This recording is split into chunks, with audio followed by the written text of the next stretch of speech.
You won't believe these 3 cards came from one stamp, but today I'm going to show you how to go from clean and simple to full-on color in minutes. Let's get crafting. Today I'm using an old Woodware 5 Daisies stamp, some VersaFine Onyx Black pigment ink, and my stamp positioning tool. Now, it doesn't matter what stamp you use. I don't even think this one's available anymore, although I did hear that Woodware brand got purchased by another company, so we'll see if they make a comeback. Now I'm simply lining up my stamp to go across one piece of A2, which is 4 1/4 by 5.5 inches cardstock. Now this is white cardstock from Recollections. It is 65 pounds. I never stamp on my card bases if I can help it. That particular cardstock tends to be much more expensive, and I don't mind the little bit of extra definition I get from adding that extra layer. Now I'm going to be using my pigment ink. Pigment ink stays wet longer. So you have a couple of choices here. I'm going to give this a really good amount of coverage and press it down. As this is a rather large stamp, I want to make sure I get good even pressure across the entire thing. Now, as you can see in the top right, I didn't get a good impression because the magnet was sort of in the way. The magnet's actually higher than the stamp. So I just moved the magnet without moving the paper and restamp it. That is the beauty of a stamp positioning tool. Now, my particular tool is no longer manufactured. It was a Stampin' Up product called a Stamparatus. I know here in the US, about the only thing that you can buy as a stamp positioning tool is the Misty, which I don't own, and I use what I have, and I encourage you to do the same thing. Now here's where you have options. Pigment ink stays wet longer. I'm a hot mess, I know that, and I know that I'm going to smear it. So I am choosing to cover my ink with clear Wow embossing powder. Now this is a super fine and a very large jar. I find that I go through clear most. So I purchased the larger jar, and I'm just going to give it a good once over, cover up any parts that I missed. Again, it's a large stamp, and then I'm going to go ahead and heat set that.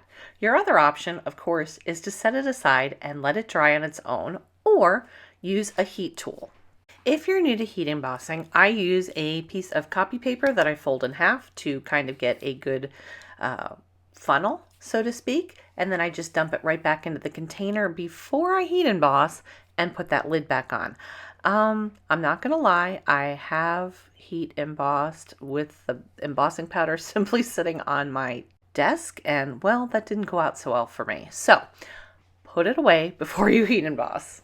To keep paper warpage down to a minimum, make sure that you preheat your heat tool for about 15 seconds before you start heat embossing. To keep this card clean and simple and quick, I'm simply pulling out a sponge dauber with residual yellow ink. Now, I don't even know which color is on here currently, but it is a Tim Holtz Distress Oxide color, that much I do know. And I'm going to trim this down about 1/8 of an inch to 1/4 of an inch on each side. And I'm going to mount it on black cardstock. That way I'm bringing the black back into the card from the stamp itself. I use Bearly Arts Precision Craft Glue 99% of the time, but you could certainly use whatever type of adhesive you prefer, even if it's a tape runner. To allow me to be hands-free, I'm simply going to place a heavy object on top. This is my cutting plate from my Spellbinders Platinum 6. I've selected this happy birthday sentiment from my sentiment book, and this is one of my favorite tips. I use old index cards, and I use my circle punches, my heart punches, anything that I can use for a sentiment, and I cut it out of my index card and laminate them. And I write where they come from on the index card. And now all I have to do is hold them up and decide which die I want to use, and then it has the name on it, so I know exactly where to look and which one to grab. This is a time-saving tip for sure. Now I've selected an Altenew featured sentiment die, and I'm just going to hold up the opening to which die that I think it is on my magnet sheet, and well, here we go. Going to run this through my Platinum 6 die cutting machine, and we'll have our sentiment ready. Now my sentiment tended to just blend into the background too much, so I just took a black Sharpie marker, and again I'm extending that black color into the card, and I just went around the outside of my sentiment from the back so I didn't write on my sentiment accidentally. I applied some glue and put it on my Accent Opaque 100-pound cardstock base, and this clean and simple card is done. Okay, for the second look with this same stamp set, I've swapped this cardstock out to watercolor cardstock, and I'm putting it in the exact same place so I didn't need to move my stamp. I did clean my stamp off with nothing more than some water and a rag. And you're going to see I did not do a very good job of cleaning it, but it doesn't really matter. I am using Versamark this time. Now, as you're going to see that I kind of need to give my Versamark ink pad a drink because it's pretty dry. So I am pressing this really hard onto this watercolor cardstock because it's not a very juicy ink pad. Now, I don't have anything more fancy than a dry erase marker to add some additional pressure, but you can see there's a halo of the black ink left on that cardstock, which actually works out really well in this case. It's going to get covered up, but I can see where I've put the Versamark, and that's the beauty of it. Back my copy paper, I am switching this off to Ranger's white heat embossing. Now you could choose any color, this is just what I happen to choose, but the white does cover over that black ink. In fact, it'll cover over any color of ink. Once again, I am preheating my WOW heat embossing tool, and I'm giving this a quick blast of heat to melt that embossing powder. And you can tell when the white is done because it's no longer dull. It's a shiny white. For our second card, we're going to add a little bit more color to our stamp than we did in the first card. Now I'm using Distress Oxide, they're my favorites, and I'm using Kitsch Flamingo and Worn Lipstick. I'm just putting them on a little acrylic block, and I'm going to add some water to create a little bit of watercolor. I'm using a number 6 round watercolor brush, but you know, the sky is the limit here. You can absolutely use regular watercolor. You could certainly use watered down acrylic if you wanted to. You could use watercolor pencils, even colored pencils, whatever blows your dress up here, guys. Have fun with it. But this one's just meant to be really quick. My original intention was to have different colors of pink daisies on my cardstock. And by the time I get to my Worn Lipstick one, I realize that there's not a lot of change. I probably should have used Picked Raspberry instead of the Kitsch Flamingo, but live and learn. And I've sped this video up, but this took about a minute and a half to complete. Not a real big deal in the long run. I'm just going to go ahead and add some more Kitsch Flamingo, a little tiny bit of water, and I'm going to continue on. You do not need to have any talent for this. Trust me, I don't. The beauty of the embossing powder is that it resists the ink. So it doesn't matter if you get the watercolor onto the embossing powder. It's going to wipe right off. And you're going to see I'm just going to go back to that one that had the Worn Lipstick and add a little bit more color to it. Moving on to my leaves, I'm using the same Distress Oxide, but this time I'm using Shabby Shutters, which is a pale yellowish green, along with some Rustic Wilderness, which is a much darker green. For the leaves, I'm doing the exact same thing by adding some water, except for I'm mixing the two colors together to get a slightly lighter Rustic Wilderness and a slightly darker Shabby Shutters, and I'm just using this one color. Now, you do have another option where watercolor is concerned. I could have spritzed my entire paper and dropped the color in, and that would have been considered the wet on wet technique. This one is the wet on dry technique. It kind of contains the color a little bit. If you want more of a watercolor effect, spritz your paper first. Like I said, there's no rules here. This is your art, you do you. To finish the center of my daisies, I did the exact same technique, but with vintage photo. Now I'm going to use my WOW embossing tool. This one has 2 settings. I've set it to 1, which is the dry setting. The second option is option 2, and that is the melt setting. Now here's where this technique shines. I'm just using a washcloth and I'm wiping a finger over my embossed image. Any watercolor that's still left on the embossing powder will now simply wipe up. Now I'm going to cut this down with some scrapbook.com's nested wavy dies. These are some of my new favorites, and I'm going to leave a little bit more white space on the far right side of this image. And I'm simply going to tack this down with some low tack mint tape and run it through my die cutting machine. And here's our finished product for that one. For my sentiment, I'm going to be using these Spellbinders dies. This one is called Popular Sentiments, and it's really one of my favorites because pretty much every word comes out except for the birthday word in one die. They're not individual letters. So I'm going to be using this green glitter paper, and the glitter does not shed from this cardstock. It comes from Recollections, but I'm saving myself some of that glitter paper, and I just use the inside to die cut both the words and the shadows, and it's kind of a twofer here. I'm going to go ahead and use my same Bearly Arts Precision Craft Glue, and we're going to cover up where I die cut those sentiments out. No one's ever going to be the wiser. Now, if you don't like glitter cardstock, use whatever type of specialty or regular cardstock you have for this. I just wanted to add a little bit of shine.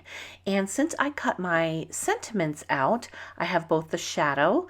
I went ahead and used the shadow from the green glitter, and I just die cut the words from white leftover scrap cardstock. Now with my block on there, getting that good glue adhesion, I'm just using it because it's clear, I can see through, and I'm kind of figuring out where I want my sentiment so that I save some time here. Now I typically do top folding cards, but for this one I've decided to keep the white part of the card at the top and let the flowers be the base. So I'm going to go ahead and turn this, making sure that I have the opening on the correct side, because how many of y'all have done that? Be honest. I'm going to go ahead and adhere my sentiment to the top section, more so in that white area, but still leaving a little bit of white exposed. Now for my full-on color example. I'm using Distress Oxides again in Picked Raspberry, Chipped Sapphire, and Wilted Violet, along with a water media matte. This is a silicone matte, and the reason I like it for this technique is right here. I'm going to add water, and you see how it beads up? I'm going to break up those beads with just a fingertip through the ink. Now I'm using watercolor cardstock, and I'm just sort of dipping it into the ink. Now there are a million ways to get ink onto your background. You could certainly use ink blending, but I really wanted the randomness of ink smooching, as well as just adding color to add color. I am using a Ranger heated tool. This is not like a hair dryer. This has a concentrated source of heat without the blower aspect of a hair dryer or a heat gun. And it is great for just drying your projects. It will emboss if you leave it long enough, but I tend to use my embossing gun for that rather. Now I'm just dabbing up any residual ink, and I'm going to wipe up my ink from my water media mat. And we're going to move on to another color. Okay, I'm moving on to Wilted Violet, and I'm just adding a little bit. This can be a little bit overpowering. But again, add water and break it up a little bit. And I'm going to add some Chipped Sapphire to this one as well. And, well, purple and blue, it's all good. It'll work out in the wash, I promise. Truthfully, I knew the colors would go together. I just didn't know how overpowering it would be. So this is just a trial for me. And I'm just going to add a little bit and dry it and start afresh. I want more purple, so this time I'm going to just do the purple. Continue adding your color until you get the background you like. If you want it a little bit more watercolor-esque, just add water to your cardstock and dry in between. Now, the beauty of oxides is that if you are adding wet on wet, you get a blended color. If you're adding wet to dry, you get a layered color. Now this card needs some shine, and that's where my Distressed Spritz in Picked Raspberry is going to come in. Now this is kind of a clear medium with Picked Raspberry shimmer added to it, and you do need to shake it up. Now if you are the person who doesn't like sprays or spritzes because it's blobby or it gets the sprayer clogged, then hang with me because I have a foolproof way to keep that from happening. Now I'm just making sure that the pigment is all mixed into or that shimmer stuff, whatever it is that's in there that creates this beautiful look. I just want to make sure it's fully incorporated into the spritz. Now, I also have a bottle of nothing but pure water, and I'm going to lay my cardstock down, and I'm about 6 or 8 inches away, and I'm just giving it a quick spritz. Nothing major. Going to wipe off the nozzle, and here's where I'm going to keep anything from happening to my sprayer. I don't want to have to replace them, so this is what I do. I take the water sprayer off. Now that's just a Dollar Tree water sprayer, nothing special. And very carefully I remove the nozzle from the spritz, being careful not to knock it over. And I'm going to screw it on. The little plastic tube is longer, so it kind of curls around in the bottle of water. I'm just going to give it a little shake, and I'm going to spritz onto some watercolor cardstock. Now there's a lot of spritz left in that tube, but I'm not going to waste it because I'm going to just use it in a different way. Spray it up onto my cardstock until it runs clear, and then I'm just going to dry it, put it aside. I can use it for backgrounds. I can use it for, a myriad of other things, sentiments, you name it, layers, it's all good. But it works, and this will absolutely clean out your sprayer. Just remember that when you remove the nozzle from your water, be sure to spritz any remaining water onto a cloth or wherever, because you don't want that water to go back into your spritz or any of your sprayers. Now that my cardstock is dry and my spritz is dry, I'm going to go ahead and put it in the same spot and use my stamp again on this background. Remember, full on color. Now I did make a mistake here. I should have gone with a darker embossing powder or even a dark ink, like black ink would have been great here as well. My cardstock is a little bit wonky, so I'm just using some painter's tape instead of my magnets. And I'm just going to line my cardstock with that. I did put it on my skin a couple of times to take off a lot of that stick. But painter's tape tends to be a little cheaper, and I know it's not going to really damage my watercolor cardstock. Once again, I'm going to use my dry Versamark ink pad and ink up my stamp. I do ink this up twice or maybe 3 times to get good coverage. And then I opted to use gold embossing powder, and that was where I should have gone darker. Maybe a copper or even a black embossing powder would have been fabulous. I don't tend to use it because I think it's the devil, but it just goes everywhere. But I do have it, and I could have used it. Even my purple embossing powder might have looked really spectacular on this, but I opted for gold, and I'm sticking with it. Sometimes when you commit to something, you just got to make it work. Now, I was far too lazy to dig out my wall heat embossing tool, so I am using the Ranger heated tool here. It does take a little longer to melt the embossing powder, but in the end, it still works.